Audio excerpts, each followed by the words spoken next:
नमस्कार दोस्तों, dream institute के ऑनलाइन प्लेटफॉर्म पर आपका एक बार फिर से स्वागत है। आज अपन बात करेंगे पशुपालन के महत्वपूर्ण मॉडल पेपर के बारे में। तो अपना जो पहला मॉडल पेपर है उसका पहला प्रश्न है, तो यहाँ पे आपको सुमिलित करना है कि कौन सा जोड़ा सुमिलित है। तो देखो, गिर गाय है वो दक्षिण राजस्थान है, यानी पहले के अंदर डी है। तो देखो, इन तीनों के अंदर डी आ रहा है, तो यानी तीनों में से कोई सा भी राइट हो सकता है। अगला है मालवी, तो मालवी राजस्थान, मालवा का पठार मध्य प्रदेश इसका उत्पत्ति स्थान है, और राजस्थान में ये दक्षिण पूर्व में मिलती है, यानी दूसरे के अंदर सी हो जाएगा। तो इन दो के अंदर ही दूसरे में सी आ रहा है। फिर उसके बाद आ जाइए मेवाती गाय में, तो मेवाती अलवर भरतपुर में यानी पूर्वी राजस्थान आ जाएगा, तो बी आ जाएगा। तो देखो, बी इसके अंदर आ रहा है, तो ये सी वाला जो ऑप्शन हो बिल्कुल राइट हो जाएगा। तो ये सी वाला ऑप्शन बिल्कुल राइट हो गया। उसके बाद नर ऊँट में जो प्रजनन क्षमता वो पूछ रहा है कि यौवनावस्था का समय क्या होता है। तो नर ऊँट होता है वो 5 से 6 वर्ष होता है, जबकि मादा 3 से 4 वर्ष के अंदर हो जाती है। ऊँट की कौन सी जो नस्ल होती है जिसके सिर पर एक गड्ढा पाया जाता है आँख के नीचे, जिसे स्टॉप कहा जाता है, तो ये बीकानेरी नस्ल में ये होता है। नर की सेक्सुअल जो एक्साइटमेंट होती है उसे किस नाम से जाना जाता है, तो रट या मस्त के नाम से जाना जाता है, और ये नवंबर से मार्च होता है।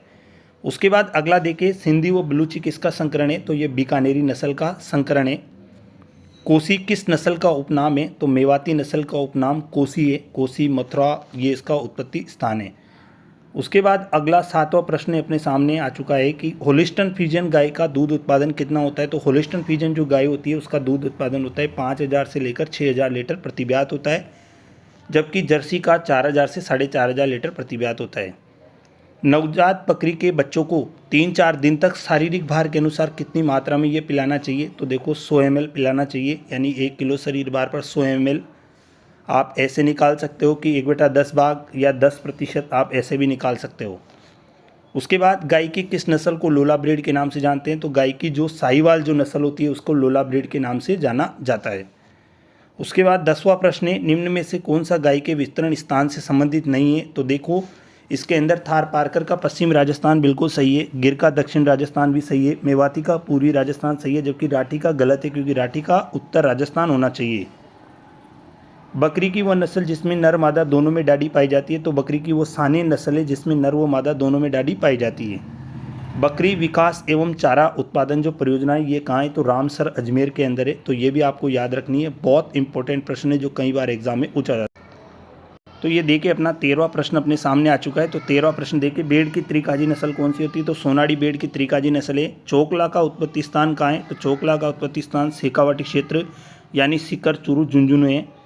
उसके बाद 15वां प्रश्न देखिए, बकरी की वह कौन सी नस्ल है जिसका पूरा रंग सफ़ेद होता है तथा कत्थई रंग के लाल रंग के धब्बे पाए जाते हैं, तो बारबरी इसका आंसर आ जाएगा।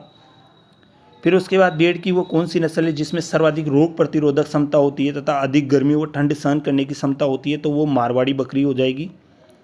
भेड़ की किस नस्ल को पूर्णतः रेगिस्तानी नस्ल के नाम से जाना जाता है, तो जैसलमेरी भेड़ को पूर्णतः रेगिस्तानी नस्ल के नाम से जाना जाता है। अंडे के कवच का क्या कार्य होता है, तो अंडे के कवच का कार्य होता है जो आंतरिक जो अंग होते हैं उनको सुरक्षा प्रदान करने का काम होता है। उसके बाद 19वें प्रश्न पे आ जाइए आप, तो ये 19वां प्रश्न आपके सामने आ चुका है। इंक्यूबेटर जो मशीन होती है उसका तापमान कितना होता है, तो उसका पहले सप्ताह में 101 रखा जाता है, दूसरे सप्ताह 102, तीसरे सप्ताह 103 रखा जाता है। 20वां प्रश्न है, बकरी की वह नस्ल कौन सी है जो 12 से 15 माह में 2 बार ब्याती है और हर बार 2 बच्चे देती है, तो वो बारबरी आ जाएगी। बारबरी जिसका उत्पत्ति स्थान सोमालिया अफ्रीका है, स्टाल फीडिंग यानी बांध कर पालने के लिए उपयुक्त है। ये हर बार 2 बच्चे देती है, शहरी बकरी के नाम से इसको जाना जाता है। बकरियों की सबसे सुंदर नस्ल भी यही है। अब अपना देखते हैं अपन दूसरा मॉडल पेपर, जो पशुपालन का दूसरा मॉडल पेपर है उसके बारे में अपन बात करते हैं। तो उसका पहला प्रश्न है, दूसरे मॉडल पेपर का पहला प्रश्न है अपने सामने कि ब्रूडर आवास में अधिक नमी से मुर्गियों के अंदर कौन सा रोग होता है, तो कॉक्सिडियोसिस रोग हो जाता है, जिसे खूनी पेचिश के नाम से जाना जाता है। अगला है, अंडोत्सर्ग हेतु कुक्कुट पालन में मादा व नर का अनुपात कितना रखते हैं, तो 10:1 रखते हैं। उसके बाद मुर्गी की व्हाइट लेगून नस्ल किस श्रेणी की है, तो ये मेडिटेरियन वर्ग की है, यानी भूमध्य सागर वर्ग की है। नवजात बछड़े में नाभि को काटने के पश्चात उस पर क्या लगाया जाता है, तो उस पर एंटीसेप्टिक लगाया जाता है। एंटीसेप्टिक के रूप में टिंचर आयोडीन व पोइडीन लगाया जाता है। उसके बाद पाश्चुरीकृत दूध की जो दक्षता व क्षमता का पता किसके द्वारा लगाया जाता है, तो ये MBRT टेस्ट के द्वारा लगाया जाता है। अगला है, नवजात बछड़े के अंदर जो वीनिंग का जो प्रमुख उद्देश्य है वो क्या होता है, तो इसका प्रमुख उद्देश्य होता है स्वच्छ दूध उत्पादन करना होता है। उसके बाद उसके बाद देखो दही का दही तना होता है, तो दही तना होता है वो दूध से कम होता है। तो ये 7वां प्रश्न था अपना। अब अपन बढ़ते हैं 8वें प्रश्न की ओर बढ़ते हैं। ये एक बहुत इंपॉर्टेंट मॉडल पेपर है जो पुराने एग्जामों में पूछे गए प्रश्न इसके अंदर जोड़े गए हैं। तो अगला देखिए, मनुष्य के दूध में राख की मात्रा कितनी होती है? तो मनुष्य के दूध में राख की मात्रा 0.2% होती है। श्रीगंगानगर हनुमानगढ़ में किस नस्ल का वितरण क्षेत्र है? तो श्रीगंगानगर हनुमानगढ़ के अंदर राठी गाय का वितरण क्षेत्र है। किस रोग में तिल्ली आकार बढ़ जाता है? तिल्ली का आकार, तो एंथ्रेक्स बीमारी में तिल्ली का आकार बढ़ जाता है। पशु के द्वारा मद के पूर्णतः लक्षण प्रकट नहीं करना क्या कहलाता है? तो ये कहलाता है साइलेंट हीट। और साइलेंट हीट मुख्यतया भैंस के अंदर देखी गई है, ये भी आपको याद रखना, मध्य रात्रि के समय। अगला प्रश्न है, सुअर को मोटा करने के लिए कितना दाना देना चाहिए? तो सुअर को मोटा करने के लिए 3 से 3.5 किलोग्राम दाना देना चाहिए। तूड़ी व भूसी के अंदर सबसे ज़्यादा मात्रा किसकी होती है? तो क्रूड फाइबर की मात्रा उसके अंदर सर्वाधिक होती है। सूखे चारे की गुणवत्ता किसके द्वारा सुधारी जा सकती है? तो सूखे चारे की जो गुणवत्ता है वो यूरिया उपचार से सुधारी जा सकती है। अगला देखिए अपना 15वां जो प्रश्न है अपना, शिपिंग फीवर किस रोग का उपनाम है? तो शिपिंग फीवर जो है वो एचएस का उपनाम है। पशु के आहार का मुख्य भाग कौन सा होता है? तो पशु के आहार का मुख्य भाग होता है कार्बोहाइड्रेट्स। 17वां प्रश्न आपके सामने आ चुका है कि संभोग के कितने दिनों के बाद गर्भधारण की जांच करवानी चाहिए? तो संभोग के लगभग 60 दिन के बाद गर्भधारण की जांच करवानी चाहिए। किस नस्ल के अंडे का रंग भूरा होता है? तो रोड आयरलैंड जो नस्ल होती है उसके अंडे का रंग भूरा होता है। ये मुर्गियों की सर्वश्रेष्ठ द्विप्रयोजनी नस्ल है। 19वां प्रश्न देखिए कि मुर्गियों की शरीर में सबसे बड़ी मांस ग्रंथि कौन सी होती है? तो यकृत सबसे बड़ी मांस ग्रंथि होती है। फिर उसके बाद अगला है, इस दूसरे मॉडल पेपर का लास्ट प्रश्न है, साहिवाल गाय का उद्गम स्थान बताइए। तो साहिवाल जो गाय है उसका उत्पत्ति स्थान मोंटगोमरी पाकिस्तान है।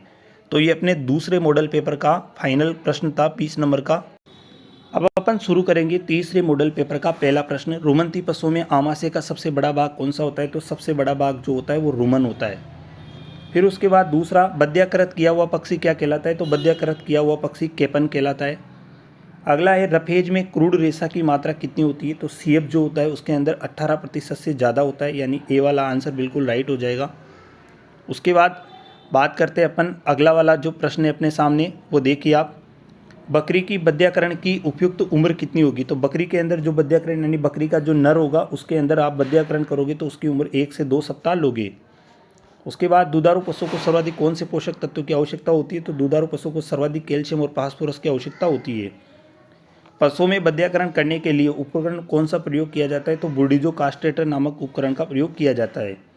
टिम्पोनाइटिस यानी आफरा एक रोग है, तो आफरा एक आहार जनित रोग है। फिर उसके बाद नेक्स्ट प्रश्न देख, अगला प्रश्न देखिए, जंतुओं का पालन पोषण देखभाल जो करते हैं वो कौन सा कहलाता है? तो ये एनिमल हस्बेंड्री कहलाता है। बी वाला ऑप्शन बिल्कुल राइट हो जाएगा। ट्रोकार कैनुला का उपकरण का जो प्रयोग होता है वो किसके उपचार में किया जाता है? तो इसका है टिम्पोनाइटिस यानी आफरा के उपचार में किया जाता है। 2 भागों में बटा हुआ खुर किसका होता है? तो इनमें से बेड़ का जो खुर होता है वो 2 भागों में बटा हुआ होता है। भैंस के संतुलित आहार में होता है क्या? 2/3 भाग रपेज वो 1/3 भाग बांटा होता है। याद रखना है आपको कि 2/3 भाग तो उसके अंदर रपेज होता है यानी सूखा चारा होता है और 1/3 भाग उसके अंदर बांटा रखा जाता है।